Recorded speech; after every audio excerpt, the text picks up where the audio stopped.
Marcus Freeman and his staff just wrapped up one of the biggest recruiting weekends in Notre Dame football history with 21 high-priority recruits on campus. But will it be enough to seal the deal on the top remaining targets? We've got the latest right here on Locked On Irish.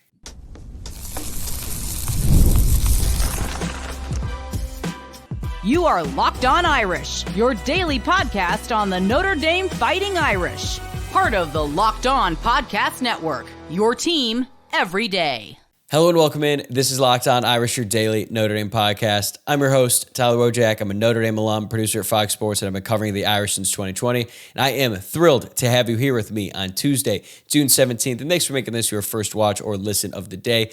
Quick reminder to subscribe if you're watching along on YouTube, or subscribe on your preferred podcast app. And this episode is brought to you by Game Time. Download the Game Time app, create an account, and use code LOCKEDONCollege for $20 off your first purchase. All right, we have got a loaded show on tap for you today, including a deep dive into Notre Dame's massive official visit weekend. I'm going to start off with my big picture thoughts on the event, what went down on campus. Then we'll dive into the details on the 9 uncommitted prospects who made the trip to South Bend. I'm going to break down how each visit went, where things stand now, what's coming next, and give you my prediction on where each uncommitted recruit will ultimately land. Then in segment 3, I'll share my thoughts on Jordan Botelho's latest injury and lay out what it means for the defensive line rotation heading into this season. So we have a lot to get into. Let's dive in. So Marcus Freeman and his staff made the decision to go all in on this weekend. And it was a bold choice because they brought in 21 official visitors, including 12 players currently committed in the class of 2026 and 9 of the top remaining targets on board. There was a clear theme for this weekend. That was to get everyone together. The committed prospects, the uncommitted prospects that Notre Dame is really going after, as well as all of their families, to get them on campus, be with each other, and cultivate a bond with the group as a whole. Most of these players had already been on campus multiple times, so they didn't really need an elaborate tour of the campus, the facilities, anything like that. They didn't really need all the fancy bells and whistles that you get on your first visit to a new place. And the common theme that you would hear from all the players who made the trip is that it was about strengthening the bond with the other recruits, but also the current players because they're on campus right now as well, and the Notre Dame coaching staff. Basically, they wanted to make it difficult for anyone of these guys, whether they're committed or not committed, to take this college journey, to go on in their college football careers and do it with anybody else because they've already cultivated such a strong bond with the players in this class. And I believe the staff knocked it out of the park.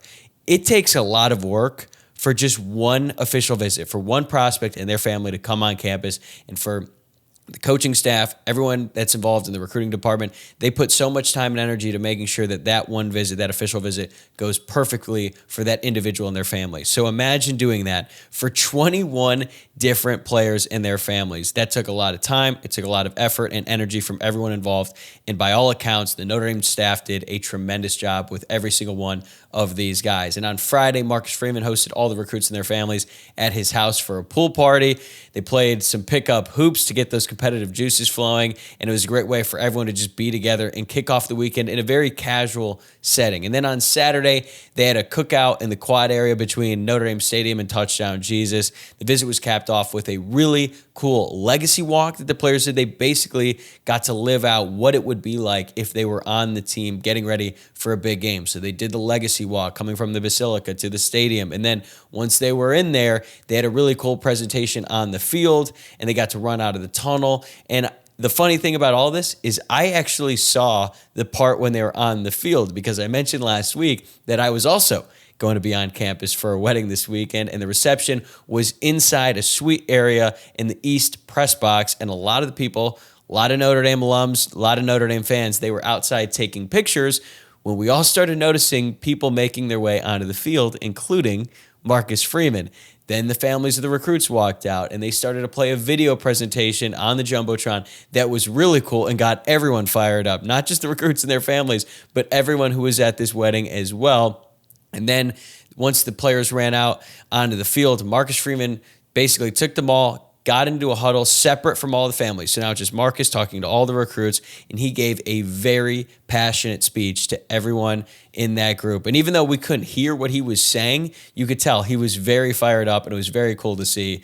Then everyone and their family spent some time hanging out in the field. We went back to celebrating Pete and Molly McKeon and their wedding, which was incredible, by the way. Big shout out to them. But it was very cool for me and everyone else to witness what was going on the field. And it was a pretty revealing moment in terms of how Freeman approached this weekend, because when he had all these players together, it was pretty clear that he was emphasizing what all of them bring to the table. He wasn't just focusing on them as individuals anymore. This was about getting them all together in a group. And I think it's pretty representative of the type of culture that Marcus Freeman has worked so hard to elevate within the program. And it was a great way to reinforce everything for the committed prospects and make them feel even more comfortable with their decision. I don't think Notre Dame is overly concerned with any of the current commits in the class right now about them possibly decommitting anytime soon. Obviously, anything can happen between now and early signing day in December, but usually, even around this time of year, there's about one, maybe two guys that the staff is unsure about, but that is not the case as we sit here today.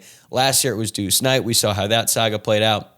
A couple years ago, it was Peyton Bowen, but so far so good for the 12 current commits in the class who were on campus this weekend and the 16 overall. Now is for the 9 uncommitted guys who made their way to South Bend this week. And let's start with wide receiver Kaydon Finley, because he's the number 14 wide receiver in the 24/7 Sports Composite, but he has been number 1 on Notre Dame's board at the wide receiver position for a very long time. And you can make the case that he was the top priority of any of the uncommitted guys on campus, and I think Notre Dame did everything they possibly could to land him.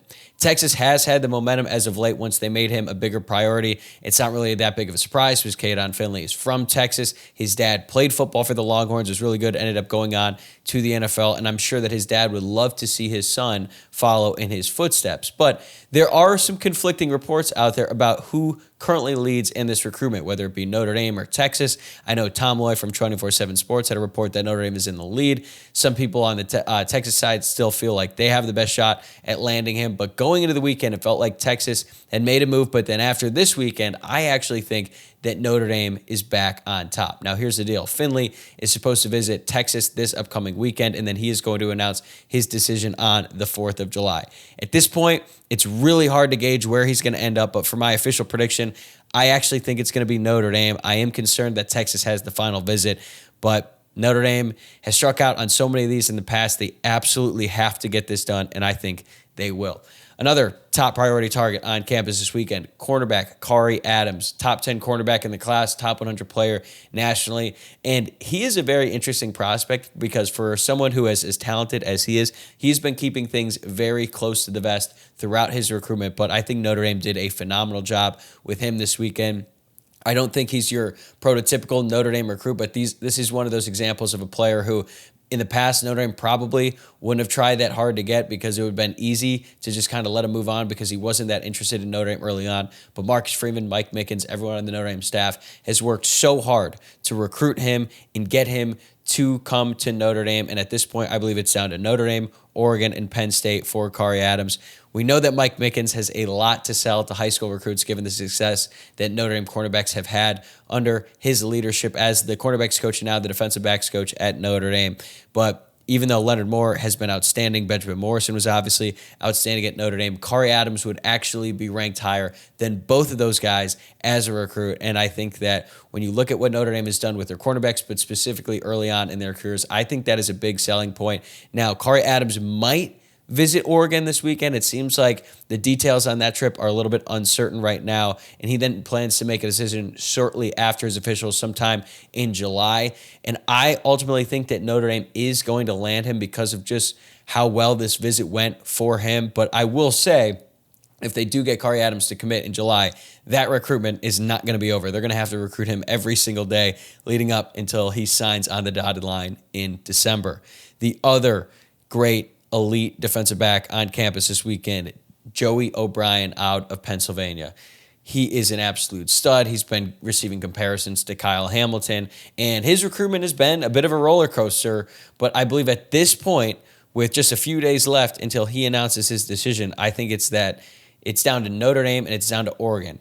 right now he's really down to 4 schools with Notre Dame, Oregon, Penn State, and Clemson. He was at Oregon last weekend, but a couple weeks ago, it felt like Clemson was the leader. Like I had Brian Smith, Locked On's recruiting insider, on the show, and he was hearing that Clemson had taken the lead following his official visit there. And it kind of feels like whoever O'Brien visited last is the leader. So the fact that Notre Dame got the last official visit before he makes his final decision, I think is very important. But at one point, it felt like each of these 4 schools was the leader. At one point, it was Penn State, and he was going to stay home. And then it was Clemson, who was like a surprise school. Then Oregon last week. I think they are willing to pay up big time for a player like Joey O'Brien. But the visits are done. He's going to announce his decision on June 20th. And my prediction here, I genuinely have no idea. Like I could see this going any way. And it could go to any single one of those 4 schools. And it honestly depends on who you ask about this recruitment.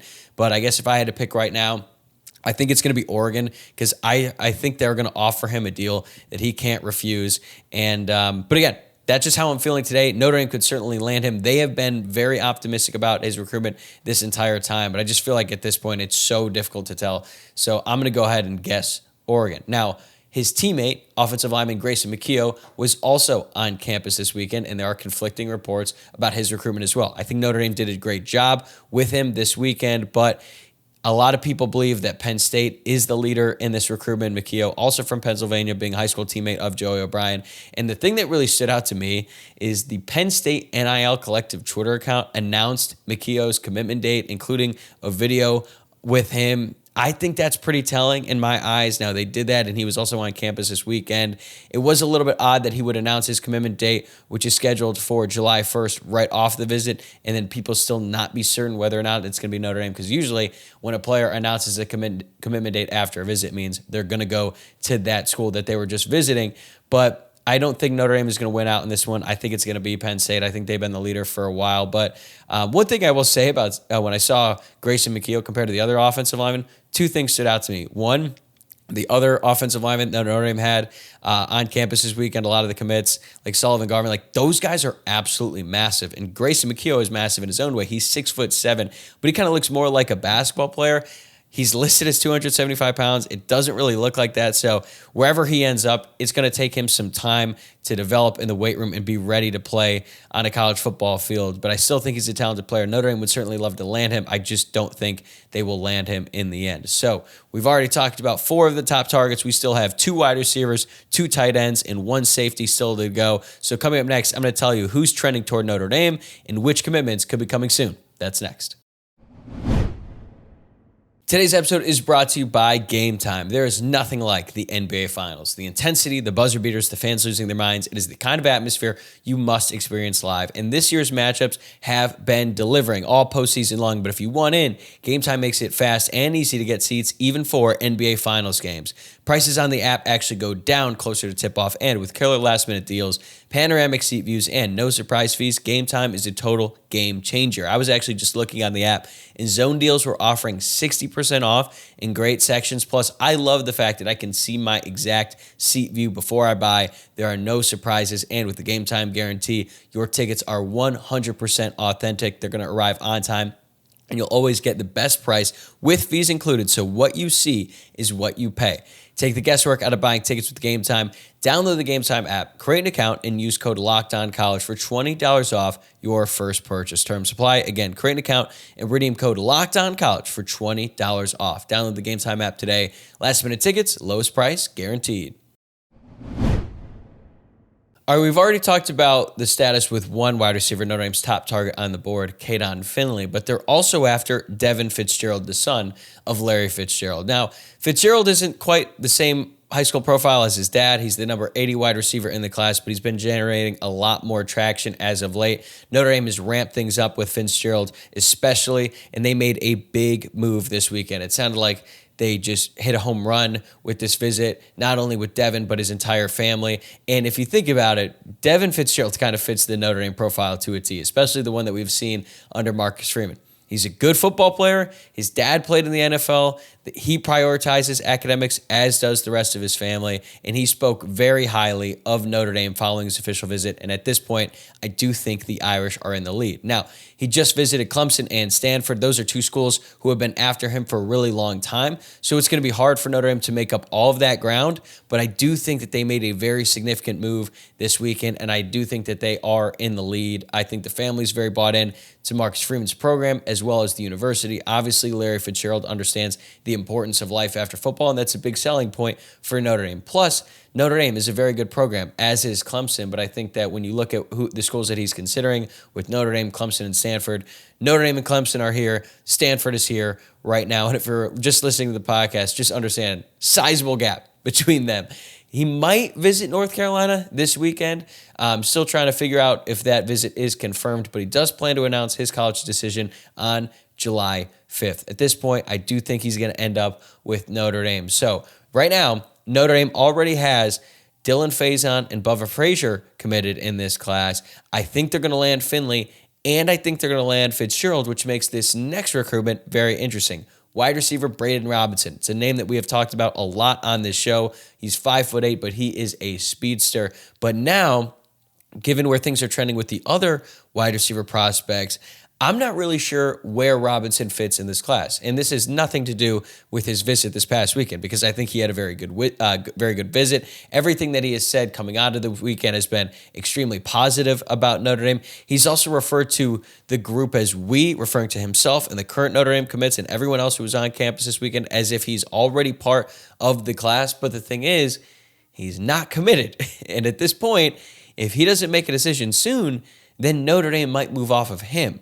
Again, this is not to say that he had a bad visit, because I think he had a very good visit, but where things are trending with Notre Dame and these other wide receivers, like, it's becoming a numbers game. They already have two. I think they're going to land Finley close, and I think they're going to land Devin Fitzgerald, and then it becomes a question of, would Notre Dame take 5 wide receivers in this class? Personally, I think they should be willing to take five wide receivers in this class, because these are 5 very talented prospects, and they have recruited the position so poorly in the past. I don't understand why Notre Dame would be in the business of turning down talented wide receiver prospects, but there's all kinds of moving parts to the situation. They were also recruiting Jaden Warren, a player who they started recruiting pretty recently, but it seems like that recruitment might be done because Warren just visited Houston. He has canceled his visit to Notre Dame this weekend. This was not a Notre Dame decision. I believe this was a Jaden Warren decision. I ultimately think he's going to end up with the Cougars. So now it's down to Kaydon Finley, who's been the number one target for Notre Dame at the wide receiver position all cycle, Devin Fitzgerald, who has quickly become a bigger priority for Mike Brown and the Notre Dame coaching staff, and Braden Robinson, who has been recruited hard by Notre Dame for a long time. He's made several visits to campus. I think the staff really believes in him, but they also have another slot wide receiver in this class in Bubba Frazier, very similar recruiting profiles. So at this point, Braden Robinson is probably going to have to make a decision soon if he wants to come to Notre Dame, because he plans to announce officially on July 20th, which is his mom's birthday. That's fine. He can wait to make his announcement public, but he can also provide a silent commitment to the Notre Dame coaching staff if he chooses to be part of the class. And at this point, I don't think he's done that. So Notre Dame isn't really pushing that hard for Braden Robinson right now. That's not to say that they wouldn't take him if he decided tomorrow that he wants to be part of this class, but it's just interesting to see how this has evolved over time, because Notre Dame has those 2 guys now. They appear to be in good position for 3 more, but then with this new roster cap of 105 players that was recently passed, there's just a lot of variables now at play. So my prediction for Braden Robinson is actually that he's not going to be part of this class, because I've already said Finley and Fitzgerald are. I don't think they're going to take 5, so I think that Braden Robinson is ultimately going to end up at Miami or Arizona. Things change so quickly in recruiting, though. There's a chance that Finley ends up at Texas, then Notre Dame ramps up their push to Braden Robinson a little bit more, and then they could end up with Devin Fitzgerald and Braden Robinson in this class to go along with Faison and Frazier. But that is how I see things right now. The tight end position is equally as interesting, because they do not currently have a tight end committed in this class, but they just had 2 tight ends on campus this past weekend. Evan Jacobson, who they've been recruiting for a very long time, and Peyton Friesel. if you look at their recruiting profiles, it's not even particularly close. Evan Jacobson is the number 15 tight end in the class, top 300 player nationally, and they've really ramped things up with Freisel lately, but he's not even in the top 700. But he's one of those guys who's been getting a lot more interest as of late, and he could end up moving up big time in the recruiting rankings over the course of his senior season. So when you look at these players individually, you also have to think about them together, because Notre Dame is also going to host their top tight end target in the class this week in Ian Premier. Ian Premier was not on campus for the big official visit this weekend, but he's a top 50 player in the country, and Notre Dame is definitely not going to pass on him if he wants to be part of this class. Would they take 3 tight ends? Maybe. If all of these guys want to be part of the class, they might have to see how some other things shake out, but I think they probably would rather have 2. And coming out of the weekend, I think Peyton Freisel is the most likely to commit to Notre Dame. There's also been some reports that he might have already given Notre Dame a silent commitment, but he also has an official visit scheduled at Iowa this weekend. But there was also a point in time where it felt like Evan Jacobson was going to commit to Notre Dame at any point, really. Like, I was talking about him as one of the guys who I thought might commit next a couple months ago, but it just hasn't happened to this point. I could see both players committing to Notre Dame, but Jacobson is also visiting Iowa State this week, and he plans to make a decision pretty soon after his official visits. I already mentioned Freisel scheduled to visit Iowa, but it's kind of getting down to a situation where Notre Dame is looking to get 2 guys in this class. It might be the top 2 guys, or the first 2 to actually make their commitment public. But like I said, I think that they would be willing to wait for Premier because he is just that good of a player. So when you take all these things into account, Premier hasn't even visited yet, so we can't really say anything for certain there. I do think that it's going to ultimately be Freisel and Jacobson who commit to Notre Dame, because I think Freisel is going to commit here any day now, and I think Jacobson is going to realize that he's going to have to make a decision sooner rather than later. And I do believe that Notre Dame currently leads, so as opposed to waiting, I think that Jacobson is going to be like, you know what, I want my spot in this class. He's going to end up committing to Notre Dame. If Notre Dame already has 2 tight ends, I think Ian Premier might not be as inclined to join the Irish class. However, if he's on campus this week and it ends up going perfectly and he's ready to commit on the spot, Notre Dame is going to take him, and they're going to figure out the rest. But a very interesting situation going on at tight end and wide receiver. But I will say, compared to what Notre Dame had been dealing with at different points earlier on in the cycle, where you're like, wait, are they going to get anyone at tight end or wide receiver? I think they're in a much better position today, and now it's just a matter of which current prospects are going to commit before the other. One last uncommitted prospect I want to talk about, safety Nicholas Radish. And I'll admit, it's been kind of hard for me to get a ton of credible information about Radish and where things stand, because I feel like with all the other top guys, it was pretty easy to kind of find out what went on in their visit, where things stand, all of that, even though, like I said, there are some conflicting reports, depending on who you talk to, about these different prospects. But Nicholas Radish is a player that the Notre Dame coaching staff has really liked for a long time, even though if you look at his recruiting ranking, it's not that high. He's like not even the top 600 players nationally on the 24/7 Sports composite, but the Notre Dame coaching staff loves him. And as I've said before, if Mike Mickens really likes a defensive back prospect, I believe that player is going to be a stud because of Mike Mickens' track record. But Tom Loy from 24/7 Sports had a very interesting report, and he basically said that Notre Dame doesn't feel as good about their chances with Radish anymore. But then I have heard from another credible source from within the family that Notre Dame basically blew his whole family away with how great their visit went, and they kind of want Nick to choose Notre Dame. Now, he does have a brother who plays at Virginia Tech, and Wisconsin has definitely been in the mix as well. They're recruiting him really hard, and I just think that at this point, I think some of it has to do with Joey O'Brien and what he's going to decide, because Notre Dame already has Aiden Pouncey in this class, who's a very, very talented defensive back, could play corner, could play safety. I think Notre Dame likes him at safety, so if they end up getting O'Brien and Pouncey, maybe Nicholas Radish isn't as inclined to pick Notre Dame, but it felt like Notre Dame has been in the lead for this recruitment for so long. I'd be pretty surprised if he just backed away, and I do think the Notre Dame coaching staff is really high on him, so even though they would already have Pouncey and potentially even O'Brien in this class, I don't think Radish would run away from competition, but we're going to find out soon enough. He plans to announce on July 11th. At this point, I don't think he has any official visits lined up, and ultimately, I do think that Radish is going to end up in Notre Dame's class because I've already said earlier on in the show, I think they're just going to miss out on O'Brien. Once they miss out on O'Brien, then the Notre Dame coaching staff is probably going to prioritize Nicholas Reddish even harder. And because of that, I think he will join the class. So when you look at all the uncommitted prospects, it seems like every single one of them had either a really good visit or a great weekend on campus at Notre Dame. So huge shout out to the coaches, everyone involved in the recruiting department for taking on a very difficult task and doing everything they could to put Notre Dame in the best position possible to land these 9 uncommitted guys and keep those 12 current commits very happy. We have a lot more recruiting stuff coming your way later this week. There are more official visits coming on this week. Elijah Golden's going to be on campus. I already talked about Ian Premier. So that's all for the recruiting talk today. We're going to have more later in the week, but coming up, we've got to talk about some tough news for Notre Dame on the injury front as senior defensive end Jordan Botelho suffered another serious injury. I'm going to explain what happened, what it means for the defensive line rotation, and which players need to step up in his absence right after this. All right, I wanted to wrap up today's show with some thoughts on Jordan Botelho and his injury because it's just a really tough blow for him and the Notre Dame defensive line because he just really can't catch a break, and I feel really bad for him. I mean, he missed most of 2024.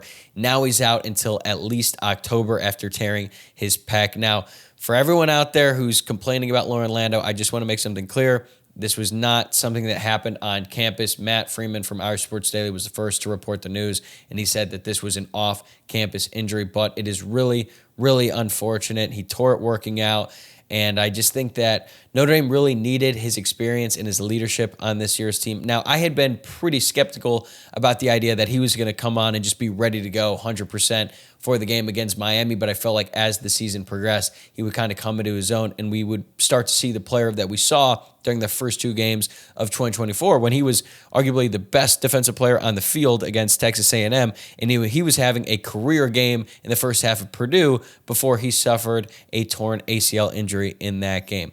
So Notre Dame is losing a lot of experience without Botelho. He's already played in 50 career games, his 11 and a half career sacks, big-time motor and leadership, and it felt like he finally figured out what he needed to do and how he needed to act as a college football player. I wasn't certain that he was going to start in this new Chris Ash system because he's kind of going away from the Viper strong side end, and now it's just going to be a left and right end, and Notre Dame has some really good defensive ends. So I do think that they're going to be able to bounce back from this injury. They have Boubacar Traore and Bryce Young, 2 players who are poised to have breakout seasons this year, potential NFL guys. But I think that the biggest impact here is that they lose valuable depth. And we saw last season how valuable that depth is. And now you lose a guy like Botelho, who's not just an experienced player, he's a leader in that room, which is pretty surprising to say now when you think about how far Botelho has come in his career at Notre Dame. So even though he wasn't guaranteed to start, he's definitely a type of body that you want to have in that offensive line room because they like to rotate as many guys as possible. And as the season goes on, as it gets longer, and if Notre Dame ends up playing 14, 15 games, potentially even 16 like they did last year, you're going to need as many able bodies in that room as possible. So losing him is definitely a blow to the depth of that room. But now there's going to be even more pressure on Boubacar Traore to come back from his own injury and be ready to play and be ready to be an impact player at the start of the season. There's more pressure on Bryce Young to take that big step from his freshman season to his sophomore season and become the future NFL, potentially future NFL first rounder that a lot of us expect out of him. But Notre Dame also has some guys who probably don't get talked about enough that are going to step in. They're going to be able to fill some of those holes. Joshua Burnham, I think, is one of the most underrated players on the team. Same with Junior Tuihalamaka, who came in last year at Viper once Traore and Botelho went down. So they have options at those positions. I think Traore and Bryce Young are going to be the starters. I think Burnham and Tuihalamaka are going to be the first guys off the bench. And then you've got young guys like Logan Thomas, who played a lot more last season as a true freshman than I expected he would. He could take another big step forward this season. So they have 5 guys at the end position, maybe even Cole Mullins gets in the mix as well. But I think that what's going to happen is as the season goes on, more guys are going to get hurt. It's just the reality of playing football, especially at this position where you get rolled up on. Freak things like this happen all the time. That is not a shot at Loren Lando. I have been maybe one of the biggest supporters of Loren Lando, biggest defenders of him when it came to the injuries last season. But I think even though Notre Dame is probably not going to feel the sting of Botelho's injury early on, as the season progresses, as more guys likely get hurt, then it's going to start to sting a little bit more because they just aren't going to have as many bodies. So you hate it for Botelho, but the hope here is for Notre Dame that they're able to stay healthy at this position, and then adding Botelho in, say, late October, early November would be more of like a bonus, right? Because if Notre Dame does start to suffer more injuries on the defensive line, then adding Botelho is going to become like a necessity, and you don't really want that because he's already coming off the torn ACL injury, I believe it was a patella injury too, so he has to recover from that, and now this torn pec, which is a pretty significant injury. It's what kept Charles Jagusah out for the entire season. Like, that is a lot to ask. So hopefully for Notre Dame, they're able to stay healthy on the defensive line, and then when Botelho is able to get back on the field and start practicing in, let's say, October, then he can ease his way into it, and then say November, he could come in and then gradually get back part of that rotation and become an added bonus for the group late in the season. Because usually when you get later on in the year, you're losing players in a big blow. Like, you don't really get to add a lot of guys at that point in the season, but I think that that is the best case scenario here for Jordan Botelho. But I think my main takeaway here is that I'm just gutted for him because he decided to come back, play college football for one more year. It's his 6th season of college football. He's been around South Bend for a very long time. For a player who grew up in Hawaii, that's an even longer time I could imagine to be living in Indiana compared to his roots. But he really came back, wanted to put everything he had into this last season so that he could go on, get drafted in the NFL, and have a good career. And this is definitely a setback for those hopes. So my hope is that he's able to recover, get back to 100%. Notre Dame ends up having a long season, and he gets to showcase his ability late in the year because I do think he's a very talented player. I think he was really starting to figure it out, and I just hope that this isn't the end of Jordan Botelho and that he still is able to take advantage of whatever opportunity he has left in the 2025 season. That's going to do it for this episode. Thanks again for making Locked On Irish your first watch or listen of the day. If you enjoyed the show, please take a second to like the video below on YouTube, subscribe to the channel, and leave a 5-star rating and review wherever you get your podcast. I'm going to be back tomorrow. Going to have more recruiting coverage coming your way. We're going to track some key decisions coming up this week. Until then, thanks again for tuning in, and I'll see you tomorrow.